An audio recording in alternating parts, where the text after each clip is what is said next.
All right, my friends, have you ever wanted to use late Swaptimizer on Fantasy Cruncher? I'm going to help you out right now as I do it live as news just broke that I need to cover for NBA. Let's go. So you go to your DraftKings or FanDuel, Yahoo, SuperDraft, or whatever it is. You go to whatever sport is happening. You're going to want to make sure that in your lineups page, you're always going to want to refresh real quick. Grab that downloaded CSV. That's going to be whatever's live and active on the slate. You slide back to Fantasy Cruncher. I've got my DraftKings open. Now, I know that Jonas Valanciunas is now in.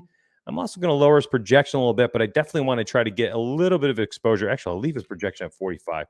Late swap opportunity here.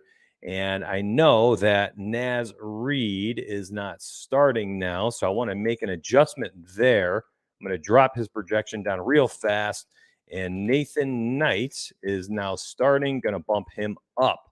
All right, so I am going to go to Late Swaptimizer, select CSV. I'm going to upload that CSV that I had. I had 150 unique lineups. I'm going to quickly hit Swaptimize. I made my adjustments for the lineups that I wanted to do. Now, not all of them will be able to be done because of certain roster restrictions and whomever might be left for pivoting.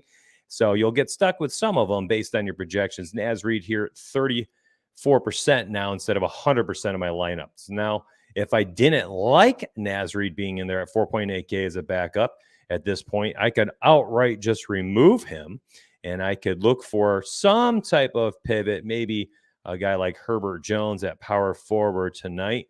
I know should get plenty of minutes, give him a little boost. I'm going to go to Late Swaptimizer, and I just didn't like what I saw. So I'm going to Swaptimize one more time. We'll see if I lowered Naz Reid. Naz Reid, he's gonzo, in fact.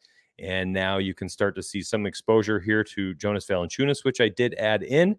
I've got Nathan Knight up there at 59 times, which I did not have in the beginning. All my projections have changed. Herbert Jones now shows up a ton, 80 lineup. So I'm going to export that CSV, slide over to DraftKings, click upload, grab that CSV that I just had, and bang. Now, I did that all, and you can't see it on my screen, but there's the clock. It was close to 8 o'clock when the Pelicans game was, so I was trying to breeze through it. I hope this was helpful, though.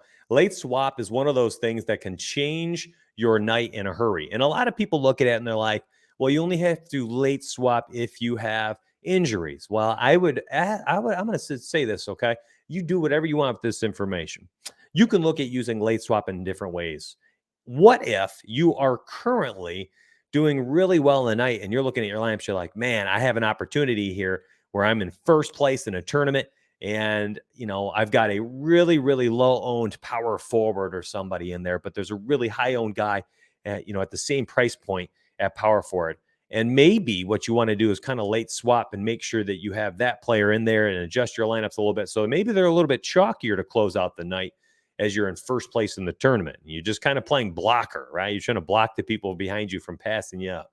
That's something you could do. Also, if you're way behind, you're having a bad night. Maybe a guy you have 81% of in the 7 o'clock games, he's totally busted. Roll an ankle 12 minutes into the game or maybe 8 minutes into his first rotation, and you're like, man, my night is shot.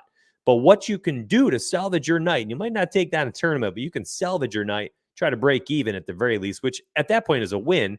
What you do, you download your CSV from the live slate, throw it in a late swap. But what you're going to do is you start to remove a lot of those chalky players you had exposure to in the late slate, 8:30, 10 o'clock games, West Coast games, late night hammer, and try to get lower owned players the rest of the night.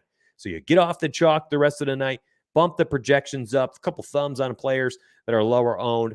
That way, the rest of the night, while you do have 81% of the guy that rolled their ankle and he's 8.5K at 80% exposure for your lineups, you can still try to salvage your night by having a bunch of lower owned players or several low owned pivots later in the night.